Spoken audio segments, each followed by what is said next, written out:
राज्याच्या पर्यावरण मंत्री पंकजा मुंडे यांच्या घरी गणपती बाप्पाची प्रतिष्ठापना झालेली आहे. आपण पाहतो बाप्पा सुंदर अशा बाप्पाची मूर्ती त्यांच्या घरात विराजमान झालेली आहे आणि आपल्यासोबत बोलण्यासाठी पंकजा ताई आहे. ताई, पहिला प्रश्न, पंकजा गोपीनाथ मुंडे आणि पंकजा मुंडे पालवे या दोन नावांमध्ये आणि गणपती बाप्पांमध्ये किती अंतर आहे, किती जुन्या आठवणी आहेत? काही अंतर नाही. पंकजा गोपीनाथ मुंडे म्हणून मी या बंगल्यामध्ये आज गणपती बसवला 1995 ला आणि आज 2025 मध्ये बाहेर पंकजा प्रज्ञा गोपीनाथ मुंडे हीच पाठी आहे. तर मुंडे साहेबांची पुण्याई आहे, त्यांच्या पोटी जन्म घेतला आहे, दायित्व आहे, कर्तव्य. या सगळ्या प्रवासामध्ये गणपती बाप्पाही तेच आहेत, मीही तेच आहे. मुंडे साहेब हे ऊर्जा स्वरूपात, आशीर्वाद स्वरूपात आहे, लोकही तेच आहे. आणि इतक्या वर्षानंतर, 30 वर्षानंतर पुन्हा एकदा रामटेकमध्ये गणपती बसतोय. या बंगल्याच्या आठवणी, कॉलेजमधल्या आठवणी काय आहे? या बंगल्यामध्ये जेव्हा सुरुवातीला आम्ही आलो तेव्हा गणपती, आम्ही मराठवाड्यातले असल्यामुळे गणपती आम्ही थोडा छोटा बसवायचो आणि तो छोटा मंदिरामध्ये आम्ही बसवायचो आणि मग आम्ही हट्ट केला की मोठा गणपती बसवू, ह्याचा महोत्सव करू, सेलिब्रेशन करू आणि मग हा गणपती हॉलमध्ये आम्ही बसवायला सुरुवात केली. तेव्हापासूनचा गणपती आहे, तेच गुरुजी आहेत, तेच मूर्तिकार आहेत आणि सर्व काही तेच आहे.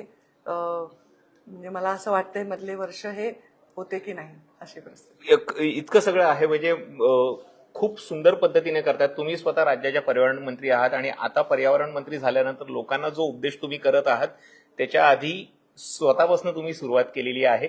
बाप्पाची मूर्ती यावेळेला शाडूची आहे. बाप्पाची मूर्ती हीच आमची अनेक वर्ष होती. योगायोगाने माझ्या म्हणजे तेव्हा ती जागरूकता नव्हती, पण मी जेव्हा मूर्तिकारांना विचारलं तर ही मातीची मूर्ती आहे. शक्यतो पीओपीची किंवा केमिकल वापरलेली मूर्ती वापरू नये. पर्यावरणाचे विभागाचे आदेश आहेत आणि न्यायालयाचे आदेश आहेत. त्याचे काही नियम लावून दिलेत, त्याप्रमाणेच विसर्जन करावं अशी अपेक्षा आहे. सगळे नॅचरल मी फुलं लावलेले आहेत.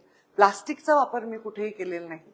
सगळ्या जे काही पानं, फुलं सगळं नैसर्गिक लावलेलं आहे आणि टाळलेलं आहे संपूर्णतः रिसायकल न होणाऱ्या वस्तू, प्लास्टिक. तर तसंच सर्वांनी करावं म्हणजे पर्यावरणाचं. मुळातच आपल्याकडे पीओपीच्या मूर्तींवरती बंदी आली होती, मात्र पुन्हा एकदा काही राजकीय हस्तक्षेप झाले, धार्मिक भावनांना यांच्याशी जोडण्याचा प्रयत्न झाला, मात्र कुठेतरी पर्यावरणाची हानी होते. पर्यावरणाच्या प्रती आपल्याला अजून जास्त सजग व्हायला पाहिजे. जे आता तर यंदा वेळ निघून गेलेली आहे, पीओपीच्या मूर्तींना परवानगी नियम अटी घालून दिलेली आहे, मात्र त्यांचं विसर्जन करण्यासाठी किमान जे सरकारचे नियम आहेत ते जरी पाळले तरी पर्यावरणाचं नुकसान टाळू शकतं. ते पाळणं अपेक्षित आहे. 6 फुटाच्या वरची मूर्तीला परवानगी आहे. त्याच्यापेक्षा खालची जी मूर्ती आहे त्यांना जे महानगरपालिका, नगरपालिका जे व्यवस्था करतील तिथेच विसर्जित करायचंय आणि त्याला लगेच रिसायकल करायचंय. इव्हन नदी आणि समुद्र ठिकाणी जे मूर्तीचं विसर्जन होणार आहे त्याला दुसऱ्या दिवशीच त्या वस्तू संकलित करून त्यांचं रिसायकलिंग करण्याच्या संदर्भामधला निर्णय आपण केलेला आहे. त्याच्यामुळे प्रयत्न कमीत कमी प्रदूषण व्हावं असा आहे. कारण आपण एखादा निर्णय घेतो, असंख्य मूर्तिकारांचं आयुष्य असतं, असंख्य लोकांच्या भावना त्याला जोडलेल्या असतात, धार्मिक भावना आहेत. ह्या सगळ्यांचा बॅलन्स ठेवून अत्यंत सुंदर पर्यावरण विभागाने त्याच्यात मार्ग काढलेला आहे.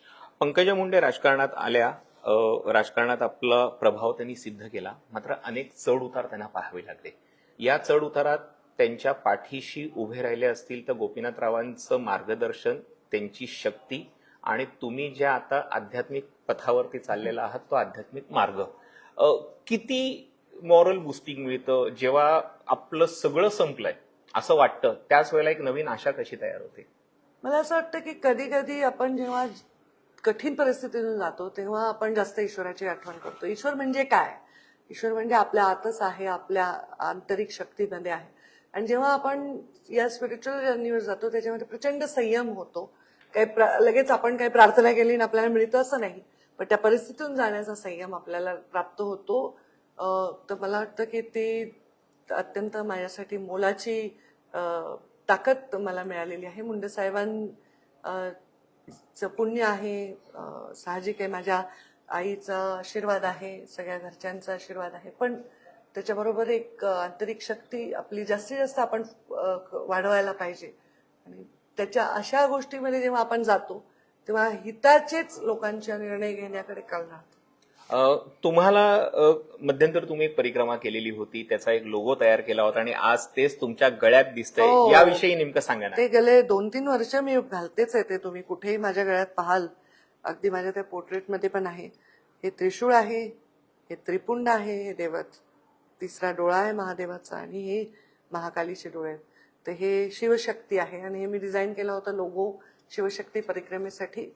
मग माझ्या मनात आलं की तो मी गळ्यात घातला पाहिजे म्हणून मी बनवून घेतला आणि मग तो घातलाय. बाबांचा रुद्राक्ष आहे त्याच्यात. बाबांचं मला तेच विचारायचं होतं, या सगळ्यासोबत शिवशक्ती आहे, त्याचबरोबर बाबांचा रुद्राक्ष सोबत आहे आणि याच्याने किती म्हणजे आपण असं म्हणतो की प्रत्येक वेळेला गोपीनाथराव तुमच्या सोबत असतात, तुमच्या पाठीशी असतात, मात्र आता ते ताईत बनून तुमच्या गळ्यात आहेत.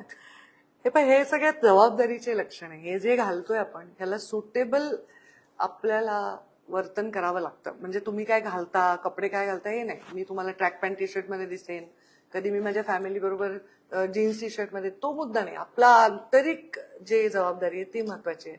आता त्यामुळे मला हे जेव्हा मी घालते मला असं वाटतं की माझी जबाबदारीचं भान मला सदैव राहतं.